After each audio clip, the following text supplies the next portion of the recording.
ইতিমধ্যে জেনে গেছেন সারা দেশ জুড়ে সিএএ চালু হয়ে গিয়েছে, অর্থাৎ সিটিজেনশিপ অ্যামেন্ডমেন্ট অ্যাক্ট। এই সিএএতে কারা আবেদন করবে?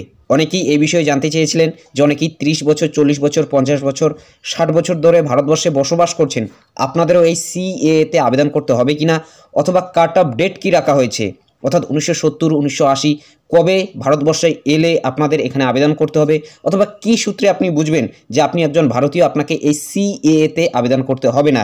কারণ এই সিএএতে তারাই আবেদন করবে যারা নাগরিকত্ব চায়। অনস্ক্রিন দেখতে পাচ্ছেন ভারতীয় নাগরিকত্ব অর্জন।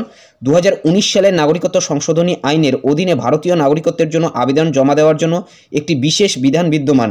এটি বিশেষত সেই সব ব্যক্তিদের জন্য যারা 31শে ডিসেম্বর 2014 বা তার আগে ভারতে প্রবেশ করেছেন এবং পাকিস্তান বা আফগানিস্তান বা বাংলাদেশ, অর্থাৎ এখানে 3টি দেশের কথা উল্লেখ করা রয়েছে, থেকে হিন্দু, শিখ, বৌদ্ধ, জৈন, পার্সি বা খ্রিস্টান, অর্থাৎ এখানে 6 ধর্মাবলম্বীর মানুষদের কথা বলা হয়েছে। এই 6 ধর্মাবলম্বীর মধ্যে যদি আপনি হয়ে থাকেন এবং 31শে ডিসেম্বর 2014 সালের আগে যদি ভারতবর্ষে এসে থাকেন, তাহলেই আপনি একমাত্র সিএএতে আবেদন করতে পারবেন। কিন্তু এই 2014 সালের আগে কত সাল থেকে আপনাদের ভারতবর্ষে আসতে হবে সে বিষয়ে কিন্তু এখানে বলা নেই।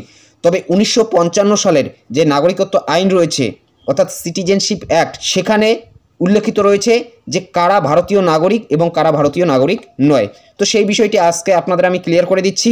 অনস্ক্রিন কিন্তু এখানে দেখতে পাচ্ছেন পাকিস্তান, আফগানিস্তান, বাংলাদেশ, এই 3 দেশ থেকে আপনাদের আসতে হবে উদ্বাস্তু হিসেবে, অথবা শরণার্থী হিসেবে, অথবা অভিবাসী হিসেবে, অথবা কোনো ধর্মীয় নিপীড়নের কারণে যদি আপনি ভারতবর্ষে আশ্রয় নিয়ে থাকেন, তাহলেই একমাত্র আপনি এই সিএএতে আবেদন করতে পারবেন, অর্থাৎ ভারতীয় নাগরিকত্বের জন্য আপনি আবেদন করতে পারবেন। চলুন এখন আমরা দেখে নিচ্ছি কারা ভারতীয়। অনস্ক্রিন দেখুন দ্য সিটিজেনশিপ অ্যাক্ট 1955, অর্থাৎ এই অ্যাক্টেই কিন্তু সিটিজেনশিপ সম্পর্কে বলা হয়েছে, অর্থাৎ কারা নাগরিক ভারতের। একটু আমরা উপরে তুলে নিচ্ছি। 3 নম্বর পয়েন্টটি দেখুন, সিটিজেনশিপ বাই বার্থ, অর্থাৎ কারা জন্মসূত্রে বর্তমানে নাগরিক, এবং সিটিজেনশিপ বাই ডিসেন্ট, অর্থাৎ কারা বংশোদ্ভূতভাবে বর্তমানে ভারতের নাগরিক। 3 নম্বর পয়েন্টে দেখুন স্পষ্ট কিন্তু এখানে উল্লেখ করা রয়েছে, এখানে কি বলা হয়েছে সেটা আপনাদের কিন্তু একটু পরে আমি বাংলাতে বলে দিচ্ছি। আগে ইংলিশ টার্মটি দেখে নিন। Except as provided in subsection every person born in India on or after the 26th day of January 1950 but before the 1st day of July 1987, on or after the 1st day of July 1987 but before the commencement of the Citizenship Amendment Act 2003, 6 of 2004, and either of whose parents is a citizen of India at the time of his birth, অর্থাৎ এখানে কিন্তু স্পষ্ট বলা হয়েছে। এরপর দেখুন citizenship by descent, অর্থাৎ যারা বংশোদ্ভূতভাবে বর্তমানে ভারতীয়, অর্থাৎ আপনি একজন ভারতীয় নাগরিক। এই বিষয়ে এখানে বলা হয়েছে on or after the 26th day of January 1950 but before the 10th day of December 1992 is his father is a citizen of India at the time of his birth, অর্থাৎ প্রথমে যে অপশনটি রয়েছে 3 নম্বর, সেখানে যা উল্লেখ করা রয়েছে সেটাই কিন্তু এখানে ডিটেলসে বলা হয়েছে। অর্থাৎ যদি আপনি জন্মসূত্রে এখানে ভারতীয় হয়ে থাকেন, তাহলে কিন্তু আপনি বংশোদ্ভূতভাবে এখানে ভারতীয়, অথবা আপনি বংশগতভাবেও বর্তমানে আপনি ভারতীয়, সেই বিষয়টি এখানে কিন্তু বলা হয়েছে। তবে এখানে কিছু সালের উল্লেখ করা রয়েছে। এখানে যে সালগুলোর কথা উল্লেখ করা রয়েছে সেগুলো যদি আপনি ধরে হিসেব করে দেখেন, তাহলে কিন্তু নিচের যে বংশোদ্ভূতভাবে আপনি ভারতীয় সেটারও কিন্তু আপনি হিসেব মিলাতে পারবেন। এখন আমরা বাংলাতে এই বিষয়টি দেখে নিচ্ছি এখানে কি বলা হয়েছে। কারা ভারতীয় নাগরিক হিসেবে চিহ্নিত হন, এখানে 3টি পয়েন্ট আছে, ভালো করে নোট করুন। প্রথম পয়েন্টটি 1950-এর 26শে জানুয়ারি থেকে 1987 সালের 7ই জানুয়ারি পর্যন্ত যাদের জন্ম হয়েছে তারা জন্মসূত্রেই ভারতীয় নাগরিক। এক্ষেত্রে তাদের বাবা মায়ের নাগরিকত্ব কী তা দেখা হয় না। অর্থাৎ এখানে স্পষ্ট যাদের 1987 সালের 7ই জানুয়ারির মধ্যে জন্ম হয়েছে, যদি ভারতবর্ষে জন্মেছেন তাহলে আপনি ইতিমধ্যেই কিন্তু ভারতীয় নাগরিক, আপনাকে নাগরিকত্বের জন্য আবেদন করতে হবে না, অথবা সিএএতে আবেদন করতে হবে না। এবং আপনার বাবা মায়ের নাগরিকত্ব নিয়েও কিন্তু প্রশ্ন তোলা হবে না যে আপনার বাবা মায়ের নাগরিকত্ব ভারতীয় নাকি বাংলাদেশি নাকি পাকিস্তানি, এই বিষয়ে কিন্তু প্রশ্ন তোলা হবে না। যদি আপনার 1987 সালের 7ই জানুয়ারির মধ্যে জন্ম হয়, ইতিমধ্যেই আপনি ভারতীয় নাগরিক, আপনার কিন্তু নাগরিকত্ব রয়েছে। এরপর পরের পয়েন্টটি অর্থাৎ 2 নম্বর পয়েন্টটি লক্ষ্য করুন।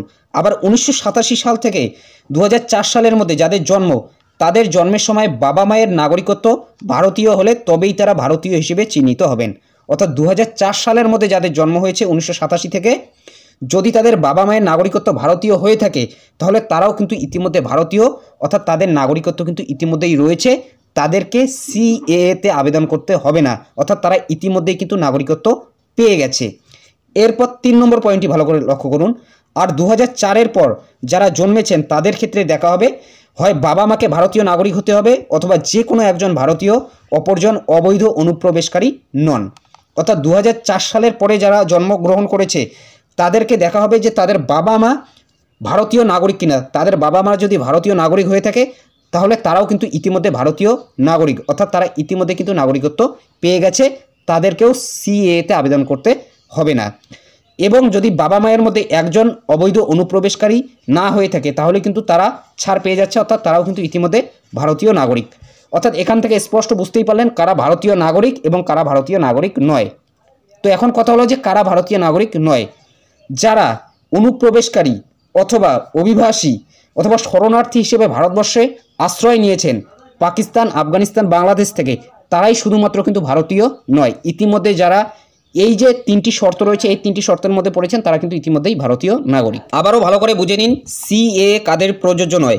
26শে জানুয়ারি 1950 সাল থেকে 7ই জানুয়ারি 1987 সালের মধ্যে যাদের জন্ম তারা জন্মসূত্রেই ভারতীয় নাগরিক, অর্থাৎ ইতিমধ্যে আপনি কিন্তু ভারতীয় নাগরিক, আপনাকে সিএএতে আবেদন করতে হবে না। 1987 থেকে 2004 সালের মধ্যে যাদের জন্ম তাদের জন্মের সময় বাবা মায়ের নাগরিকত্ব ভারতীয় হলে তবেই তারা ভারতীয় হিসেবে চিহ্নিত হবেন। অর্থাৎ 2004 সালের মধ্যেও যাদের জন্ম হয়েছে এবং তাদের বাবা মা যদি ভারতীয় নাগরিক হয়ে থাকে তাহলে তারাও কিন্তু ইতিমধ্যে ভারতীয় নাগরিক হিসেবে গণ্য, তাদেরকেও সিএএতে আবেদন করতে হবে না। এরপর সিএএ কোথায় প্রযোজ্য নয়? অসম, মেঘালয়, মিজোরাম ও ত্রিপুরা, এই 4টি রাজ্যে কিন্তু সিএএ প্রযোজ্য নয়। এখন কথা হলো কারা সিএএতে আবেদন করবে। 2014 সালের 31শে ডিসেম্বরের মধ্যে বাংলাদেশ, পাকিস্তান ও আফগানিস্তান থেকে ধর্মীয় কারণে বা নিপীড়নের জন্য ভারতে এসেছেন এমন মানুষরাই কিন্তু এখানে আবেদন করবেন, এবং শর্ত রাখা হয়েছে 1 বছর ভারতে আছেন এবং গত 14 বছরে অন্তত 5 বছর এদেশে থেকেছেন। মূলত বুঝতেই পারছেন কারা ভারতীয়। তো ইতিমধ্যে এখান থেকে অনেকেই কিন্তু স্পষ্ট বুঝতে পেরেছেন যে ইতিমধ্যে আপনাদের ভারতীয় নাগরিকত্ব রয়েছে, আপনাদের সিএএতে আবেদন করতে হবে না। যারা ভিনদেশী অথবা যারা বিদেশি, যারা অনুপ্রবেশকারী, যারা ধর্মীয় নিপীড়নের কারণে ভারতবর্ষে আশ্রয় নিয়েছে শুধুমাত্র তারাই সিএএতে আবেদন করবে, এবং যারা ইতিমধ্যে আমরা ভারতীয় নাগরিক রয়েছি আমাদের কিন্তু এই নাগরিকত্বের জন্য আবেদন করার কোনো ধরনের প্রয়োজন নেই। তো আশা করছি সবগুলো প্রশ্নের উত্তরই আপনারা পেয়ে গেছেন। যদি ভিডিওটি ভালো লাগে একটি লাইক করে দেবেন, চ্যানেলে নতুন হলে চ্যানেলটি সাবস্ক্রাইব করে নিয়ে পাশে থাকা বেল আইকনটি প্রেস করে অল নোটিফিকেশনটি অন করে দেবেন। তো ভালো থাকবেন, সুস্থ থাকবেন, দেখা হচ্ছে নেক্সট ভিডিওতে।